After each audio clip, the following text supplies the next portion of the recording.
존경하고 사랑하는 우리 구독자 여러분 반갑습니다. 여러분의 천만 라디오 천리장입니다. 일요일 새벽 아침 또 여러분들과 함께하게 되었어요. 지금쯤은 이불 속에서 뭐 엎치락뒤치락 하면서 지금 꿈속에서 헤매고 있는 분들이 있을 텐데 일찍 일어나셔서 천리장과 함께 하루를 시작하면 좋을 것 같습니다. 천리장도 영상을 올리고 새벽에 좀 산에 좀 갔다 올 것 같습니다. 일도 할 겸 여러 가지 또 활동도 해야 하지 않겠어요? 하여튼 부지런해야 돼요, 여러분. 부지런해야지만이 살아남을 수 있어요. 저는 그렇게 생각을 합니다. 나태하고 게으르면은 좀 힘들더라고요. 좀 보니까 뒤처지기 쉬워요. 워낙 경쟁이 치열한 사회 아닙니까? 대한민국에 살아가기가 힘든데 그렇다 해서 뭐 저 여러분들에게 휴일마저도 이렇게 뭐 무리하게 하라는 게 아니라 휴일에는 여러분들이 뭐 건강도 생각하고 뭐 기분 전환도 해야 하니까 뭐 리프레시 한다는 생각으로 활동을 하시면 됩니다. 누구나 이제 40대를 한번 겪어봤을 거야. 40대. 아직 40대를 겪어보지 않은 분들도 있겠지만은 이 40대가 되고 나서야 땅을 치면서 후회한 사실들이 있어요. 특히 우리 2030 세대들은 꼭 제 영상을 들었으면 좋겠습니다. 첫 번째 뭐냐, 건강을 미리 챙겨야 돼. 건강, 이게 아주 중요해. 건강. 운동도 꾸준히 해야 합니다. 뭐 꾸준히 안 하고 뭐 어쩌다가 뭐 가끔씩 하면은 별 의미가 없어요. 꾸준하게 운동도 하면서 건강을 챙겨야 한다는 거죠. 이 젊음이라는 게 영원하지가 않더라는 거야. 젊음은 절대 영원하지 않더라. 두 번째로 인생의 가장 예쁜 시기가 40대인 것 같아. 30대가 아니고 40대인 것 같아요. 자주 놀고 삶을 즐기면서 살으라고 하네요. 그래서 40대가 되면 책임질 것들이 이제 생기는 거죠. 우리 40대 분들 즐겨야 돼. 즐겨야 한다. 세 번째, 부모님에게 자주 연락 좀 하세요. 돈 드는 거 없어요.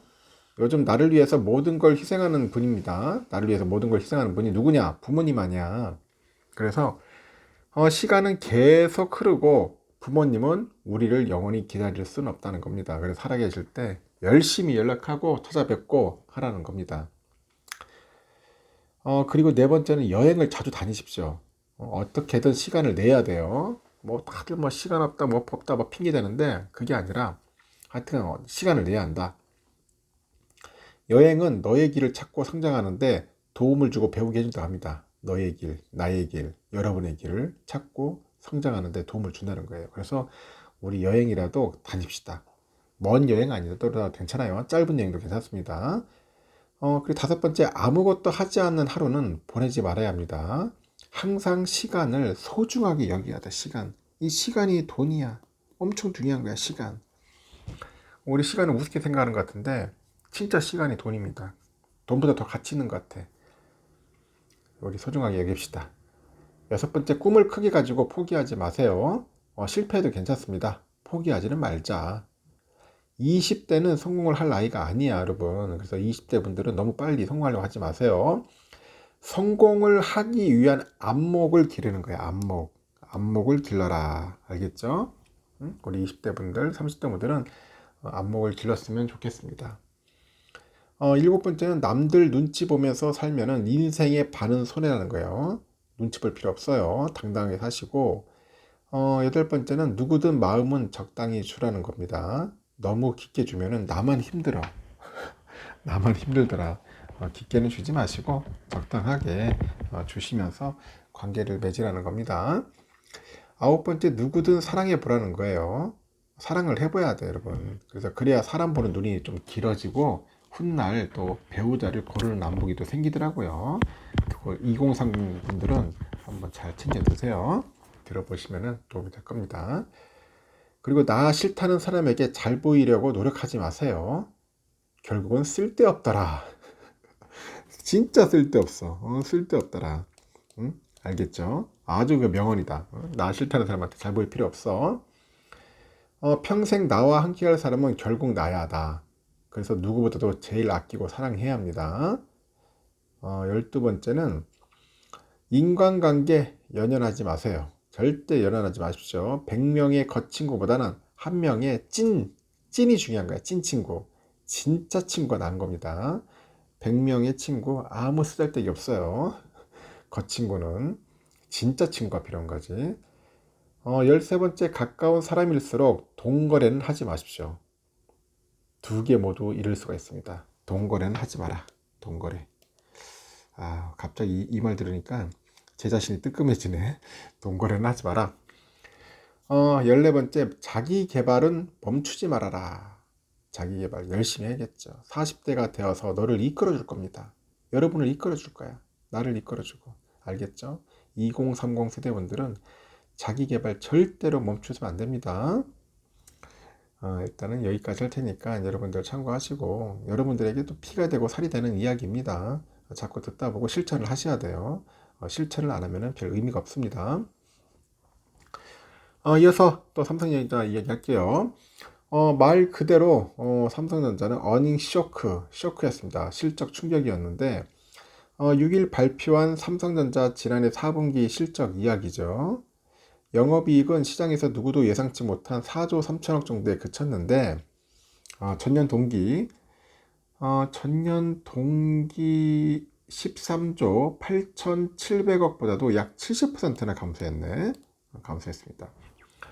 100점 성적표가 결국 30점이 된 거야. 30점이 된 느낌이죠. 영업이익 4조 원대는 2014년 3분기 이후로 처음이에요. 처음입니다. 삼성전자는 그 거시경제 불안에 따른 반도체나 스마트폰, 가전 등의 수요 감소를 주된 이유로 들었는데 특히 주력인 D램하고 낸드 플래시 등 이 메모리 반도체 불황이 좀 컸어요. 그러다 보니까 반도체 사업이 속한 삼성전자 DS 부분의 영업이익이 1조 원 아래로 하락했을 것이라는 그런 추정도 있더라고요. 같은 날 그 실적을 발표한 LG전자의 4분기 영업이익이 650억으로 91%가 줄었습니다. 지난해 하반기부터 꺾였던 기업 실적이 눈앞에 현실로 나타나다 보니 올해 전망은 더욱더 어두워지고 기업별 업종별 그 편차는 있겠는데 곧 발표될 다른 기업의 그 실적 흐름도 이와는 크게 다르지 않을 것 같다고 봅니다. 삼성전자, LG전자는 그 국내 주력 기업이죠. 그 반도체는 수출의 20%를 차지하는 효자 품목인데 이 국가 경제에 미치는 영향이 아주 막대한 만큼 어닝 쇼크의 상징성이 클 수밖에 없다는 겁니다. 상황이 이렇지만은 기업 차원의 대응만으로는 역부족이에요. 이 업황 사이클을 기다리고 있을 수만은 없어. 특히 코로나나 러시아 전쟁, 미중 갈등 등 글로벌 경제 복합 위기가 주 원인이었던 만큼 이 개별 기업 차원의 전략만으로는 한계가 있어요. 그러다 보니까 정부 그리고 국회 차원에서 지원이 절실하다. 실적이 쇼크였다면 지원도 상식을 뛰어넘는 수준으로 이제 이루어져야 한다는 거지. 이 반도체 분야는 미중 갈등에 따른 공급망 문제가 이제 생겼을 때부터 경쟁력 강화를 위한 주문이 이어져 왔어요.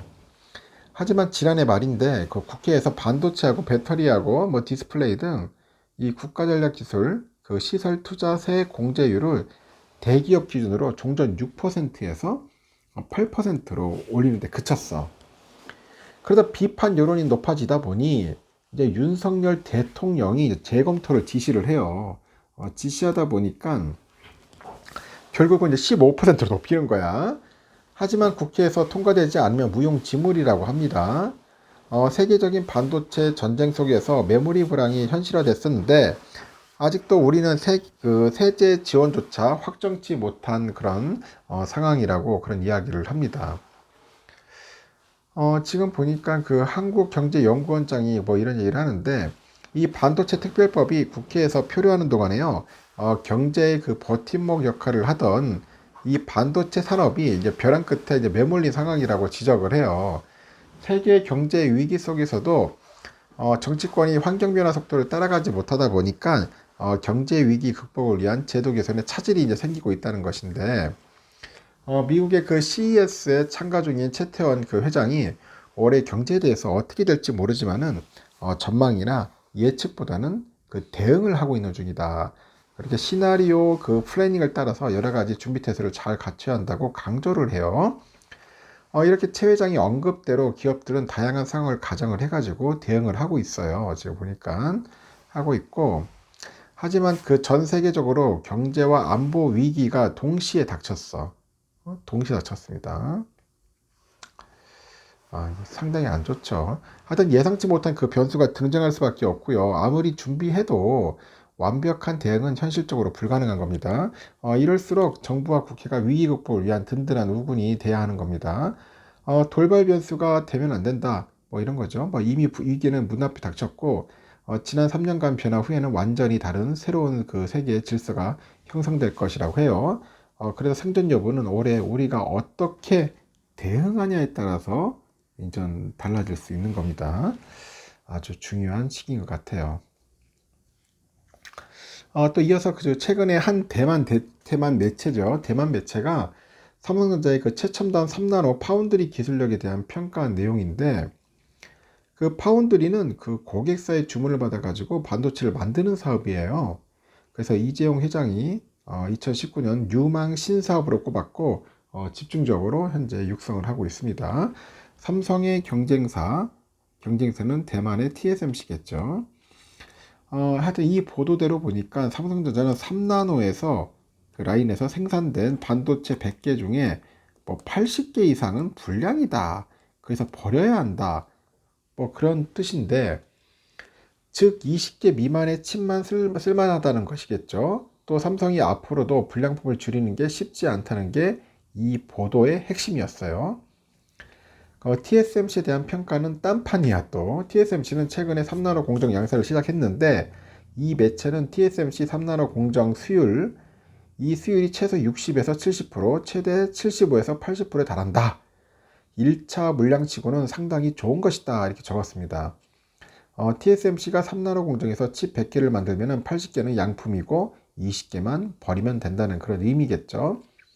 이 비즈니스 넥스트라는 그 정체불명의 대만 매체가 이 보도한 내용은 그 블로그랑 뭐 매체의 중간쯤에 속해 있는 그 폰 아레나 같은 사이트 등을 통해서 확산되고 있는데, 과연 이들의 보도 내용은 사실일까? 사실이 아닐까? 하여튼 이런 얘기도 제가 볼 때는 거의 쓰레기 같은 매체 같아요. 어떻게 삼성전자를 이렇게 비하하고 까는지나 이해를 못 하겠어요. 지금 보니까. 하여튼 최근에 그 삼성전자 파운드리 사업부 사정에 그 정통한 그 반도체 업계 관계자에게 그 삼노나 수율에 대해서 한번 문의를 한 것 같아요. 질의를 했는데, 삼성은 지난해 6월 최초로, 세계 최초죠, GAA 공정 기술을 정의해가지고 3나노 그 제품을 양산했어요. 제품을 양산하기 시작했고, 하여튼 현재 삼성전자 3나노 1세대 공정의 수율은 완벽한 수준이라고 말합니다. 완벽한 수준. 이어서 현재 삼성전자는 그 3나노 2세대 공정도 개발 중이고, 개발 중인 공정의 수율을 말하는 게 의미가 없기 때문에 언급하지는 않겠지만은 계획대로 진행을 하고 있다고 해요. 그렇게 설명을 합니다. 한마디로 삼성전자 3나노 공정은 아무런 문제가 없는 거야. 아무런 문제가 없어. 삼성은 3나노 공정부터 새로운 GAA 기술을 정의했다는 것을 감안하면 아주 놀라운 수준의 성과죠. 그 GAA는 그 전류가 흐르는 채널의 그 4개면이죠. 4개면을 이 게이트가 이제 둘러싸는 형태의 구조예요. 채널의 3개 면을 감싸는 그 기존의 핀팻이죠. 핀팻. 이 핀팻 구조 대비 이 데이터 처리 속도하고 전력 효율을 아주 높일 수 있다고 합니다. 반면에 TSMC의 그 3나노 수율이 최대 80%에 달한다는 보도에 대해서는 아주 터무니없는 얘기라고 평가를 했는데, 하여튼 삼성전자 같은 반도체 업체들은 다양한 경로를 통해서 이렇게 경쟁사의 수율을 파악을 해요. 국내 그 반도체 업계에 알려지기로는 TSMC 3나노 공정의 현대 수율은 높게 잡아도 한 50% 미만이라고 이렇게 평가를 합니다. 근거로는 TSMC의 그 3나노 공정의 그 주요 고객사인 그 애플이죠. 이 애플의 신형 칩 출시 일정이 밀리는 것을 들었는데, 애플은 그 아이폰의 두뇌 역할을 하는 그 애플리케이션 프로세서 A17이죠. 이 17을 TSMC 3나노 공정을 통해서 생산할 계획이라고 해요. 그런데 그 A17 양산 일정이 계획보다 늦어지고 있어. 그러다 보니까 TSMC의 3나노 공정이 원활하지 않다는 것으로 현재 이제 짐작이 되는 것 같습니다. 제가 보니까. 하여튼 대만 매체들이 이렇게 근거 없이 삼성전자의 기술력을 깎아내리는 것은 이번이 처음이 아니에요. 2020년 7월에 그 대만 IT 전문 매체로 알려진 디지타임스도 업계 소식통을 인용해서 삼성전자 5나노 문제의 직면이라는 그런 제목의 기사를 보도를 합니다. 하여튼 이 매체도 삼성전자가 5나노 공정 수율의 향상에 어려움을 겪고 있고 삼성전자가 연말까지 5나노 공정 제품을 양산하기 어려울 것으로 보이면서 삼성전자 파운드리 사업부가 수주한 퀄컴의 최신 5나노 모바일 칩은 내년까지 시장에 출시하지 않거나 이전과 마찬가지로 TSMC에서 생산될 수 있다고 보도를 한 겁니다. 아주 얘들이 소설을 쓰네요. 소설을 써. 대만 애들. 또 삼성이 이제 TSMC가 기술 경쟁에서 이기기 위해서는 그 4나노 공정을 뛰어넘고 곧바로 3나노 공정으로 직행한다고 보도를 했는데 TSMC와의 경쟁에서 뒤처지고 있기 때문에 삼성전자가 조바심을 느끼고 있다는 그런 뉘앙스겠죠. 과연 사실이었을까? 하여튼 악의적인 보도가 당시에 그 삼성전자 파운드리 사업부는 그 삼성 5나노 그 EUV 공정은 2020년 2분기에 양산을 시작했고요. 이 고객 기반의 확대를 통해서 2022년 하반기에 양산을 늘릴 계획입니다. 그래서 5나노 공정의 수율은 계획대로 개선이 되고 있어요. 실제 삼성은 5나노 공정을 통해서 퀄컴의 스냅드래곤 최신형 AP죠. AP랑 그 자사 AP인 엑시노스를 양산하는 데는 성공을 했습니다. 또 삼성이 4나노 공정에서도 칩을 양산했는데 건너뛰었다는 보도는 사실과 완전히 달랐다고 하죠. 또 이후에 그 또 악의적인 보도가 이어졌는데 하여튼 대만 매체들은 삼성전자 4나노 그 공정의 수율이 35%에 불과하다면서 TSMC의 수율은 70%다 그렇게 적었어. 그 삼성은 실적 설명회에서 4나노 수율이 낮았던 것은 사실이지만은 정상화한 상태라고 이제 해명을 하는 거죠. 이렇게 대만 매체들은 왜 삼성전자를 깎아내릴까요, 여러분? 왜 깎아내릴까? TSMC를 그 지원 사격하기 위한 그 목적이 강하다는 평가가 나오는데요.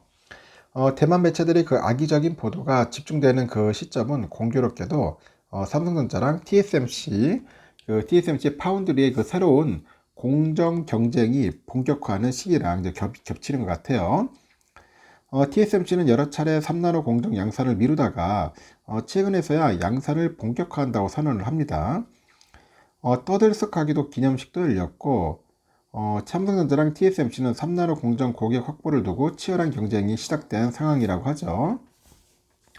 이렇게 파운드리 업계 최고 관심사는 그 미국의 팹립스죠. 팹립스 퀄컴의 스냅드래곤 그 8, 그 3세대 AP, 이 AP를 두 회사 중 어느 곳에서 생산할지 여부입니다. 이런 상황에서 현지 매체들은 TSMC에 대한 찬사와 동시에 삼성을 막 흠집내는 거죠. 까는 그런 보도를 내주는 거야. 이 대만 놈들이 참 보면 이거 악질이네. 보면은 이거 중국 애들하고 또 다를 게 없어요. 아주 어떻게 삼성을 막 계속 깔 생각만 하지? 응? 하여튼 그런 이야기를 합니다. 2년 전 삼성전자하고 그 5나노 그 수율에 대해서 디지타임스가 보도했을 때 엔비디아, 퀄컴 이 생산의 물량을 놓고 삼성과 TSMC가 수주전이 한창이었어요. 당시 대만 매체들의 악의적인 보도에도 삼성전자는 퀄컴과 엔비디아의 핵심 칩 물량을 수주하는데 이제 성공을 합니다. 엔비디아와 퀄컴은 복스 파운드리 그 선정 전략을 쓰기 때문에 칩을 모델별로 삼성과 TSMC에 나눠 맡기는 거죠.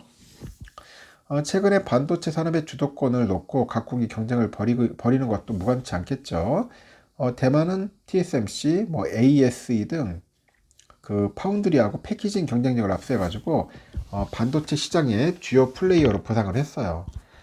대만은 그 반도체 산업 경쟁력을 앞세워서 1인당 국내 총 생산이죠. 그 관련해서 한국을 추월할 것으로 이제 전망이 되는데 그 대만 총통이 지난해 직접 대만의 1인당 국내 총생산 GDP가 2003년 이후 19년 만에 한국을 추월할 것으로 보인다면서 모든 대만인이 노력하고 정부가 경제 구조를 개선한 덕분이다 그렇게 언급을 합니다.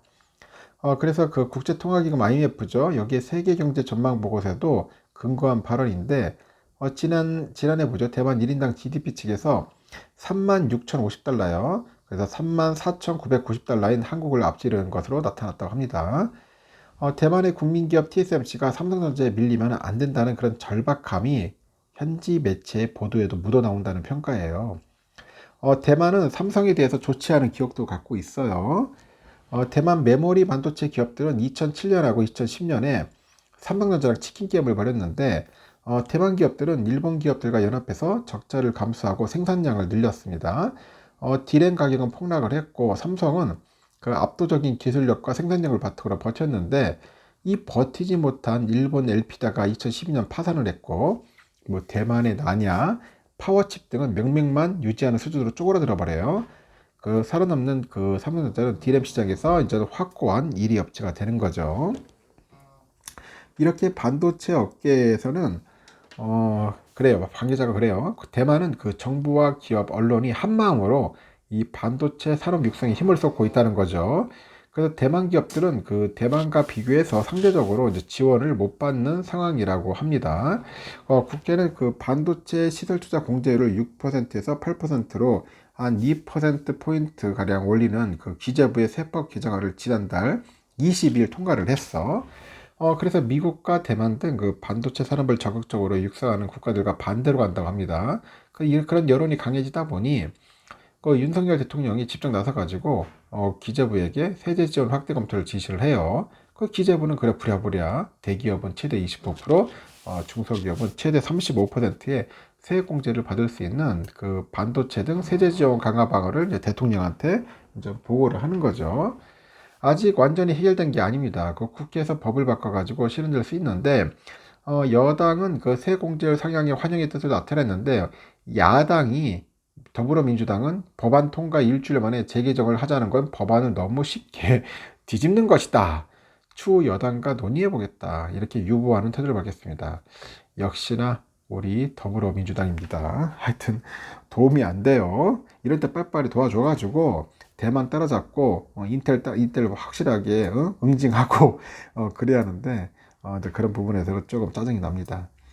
하여튼 반도체 관련된 이야기도 있고 삼성 관련된 이야기라서 여러분들께 합니다. 하여튼 대만 놈들이 아주 참 지저분하네. 이게 중국 놈들 다 똑같은 놈들이야 보면은.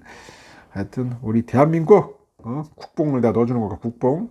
대한민국 잘할 수 있습니다. 우리 삼성전자가 반드시 이길 거라 믿고 여기까지 하겠습니다. 좋은 하루 보내십시오. 화이팅!